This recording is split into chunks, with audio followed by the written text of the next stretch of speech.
How's it going, guys? My name's Shane.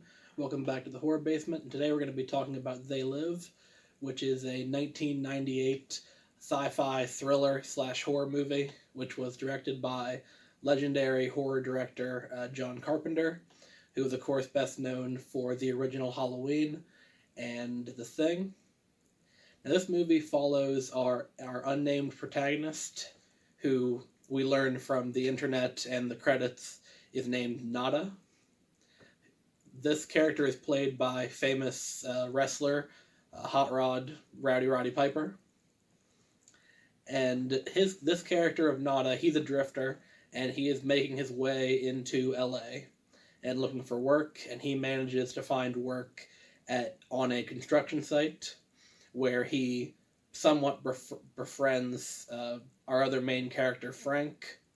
And Frank, seeing that Nada has no place to stay, invites him to stay in the homeless shanty town where him and the other downtrodden individuals of Los Angeles are staying.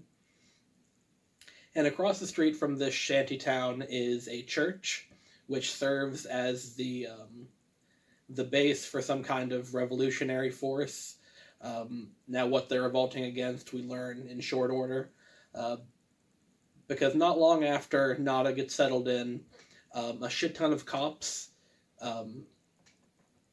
bust up the church and are beating people with billy clubs, and it's the first of many big gun-laden action sequences which kind of permeate the movie. And after the police raid is over, Nada decides to investigate what was going on in the church, and he finds a pair of glasses, and these glasses let him see what's really going on in the world. And whenever he puts the glasses on, all of the advertisements all over the city turn into just basically white space with big bold black letters, and it has stuff on it. I wrote down a couple of them. Let's see. They say obey, buy, consume, stay asleep, no independent thought, as well as marry and reproduce. Also, while wearing the glasses, which I believe in the movie are called Hoffman glasses,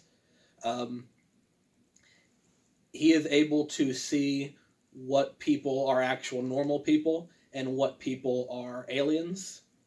Now, it's not explained outright at this juncture in the movie, but we learn later that these are aliens that are trying to subvert human culture and take over the world by using this transmission to send these subconscious messages to people, which not only hides their real appearance, but whenever you look at the advertising, you're getting these subconscious messages that are being basically hidden by this signal that they're putting out, so that they can live off, capitalist consumer society and basically use the real humans as a slave class to exploit their labor out of.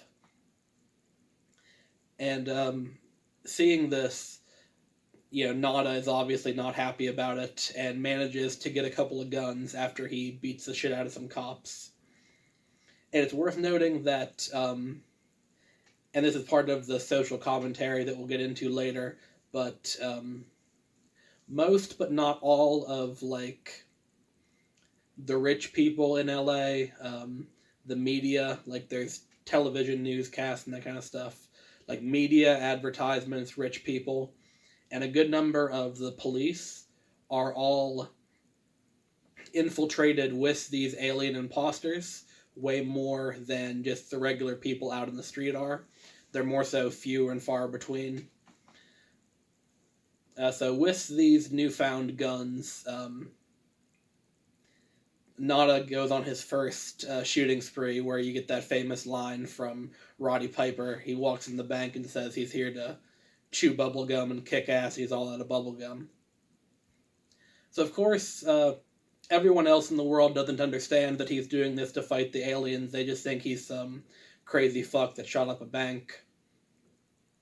So he needs to find allies, and he goes to his buddy from his job, Frank. And Nada and Frank have probably the longest fight scene in recorded history that's not like in some kind of martial arts movie. Like, the whole issue is Nada's like, hey man, put on these glasses, I gotta show you something. But he won't actually explain it. And Frank doesn't want anything to do with Nada anymore because he thinks he's some crazy fuck that shot up a bank.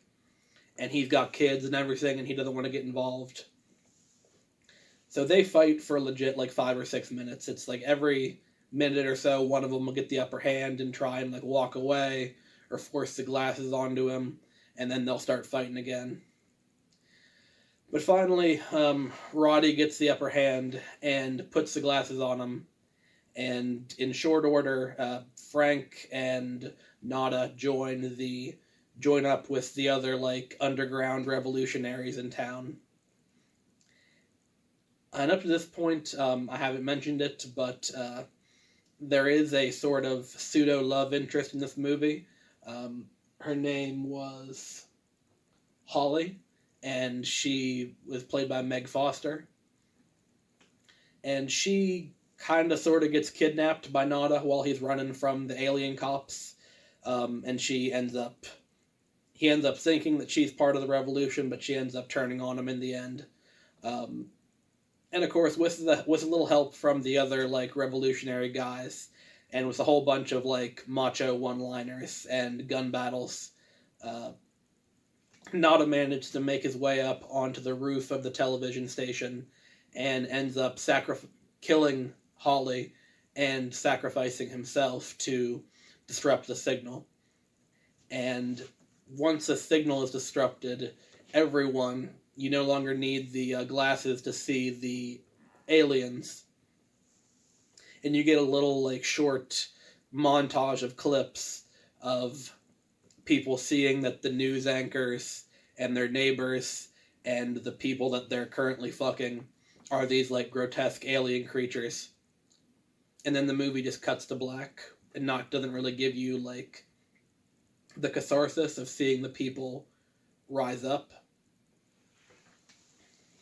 Now, this is a very well shot, well acted, kind of late 80s action sci-fi thriller with some, horror elements, but more so, I'd consider it a sci-fi thriller.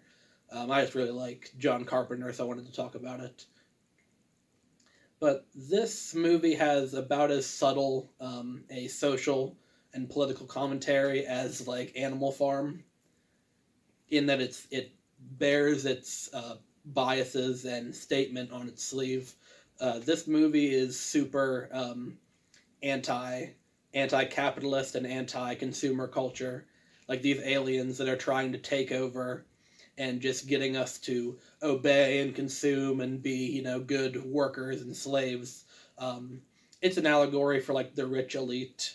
And, you got a lot of movies in the 80s that are just starting to tackle the idea of like the dark side of capitalism and consumer culture. So I find that really interesting, and despite the fact that it's not the most subtle political critique in the world, I think it works really well and doesn't detract from the enjoyability of the film. And I really liked all of the actors' performances, really, but especially Roddy Piper, considering this is the biggest movie he was in his career. He does a really good job as the main character. That's going to be it for today's video. I hope you enjoyed it. If you did, leave a like, subscribe so you can get notified whenever I film a video. And if you have any requests for what movie you want me to review, drop it in the comments and I'll get it right on that. All right? Well, thank you for watching, and I'll see y'all next time. Thank you.